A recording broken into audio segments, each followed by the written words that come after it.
all entrepreneurs and they all have some experience with being online, right? But sometimes being online is only one part of the story, right? The other part is how do you use the tools? So there are so many tools in digital marketing. How do you use them?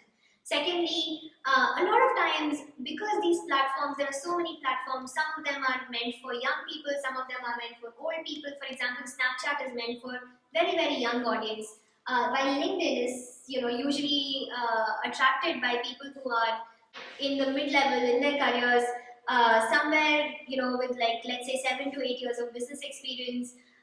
So depending on your target audience, you take your business where your target audience exists. And then that's one part. And then, knowing how to actually use these platforms in the best way possible, that's another challenge. So the question is, difficulties can be hiring the right kind of people, right? People who actually know how to work these platforms. The other is hiring people with the right skill sets. The third is knowing as a company where do you really want to go and what exactly is your goal. And the last is really understanding your target audience. These are majorly the big difficulties that companies face.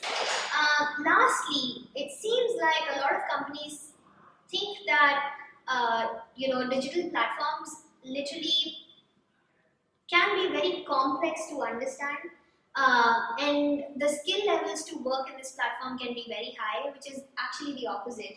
Anybody who has a phone can create a digital marketing, can create their digital presence online.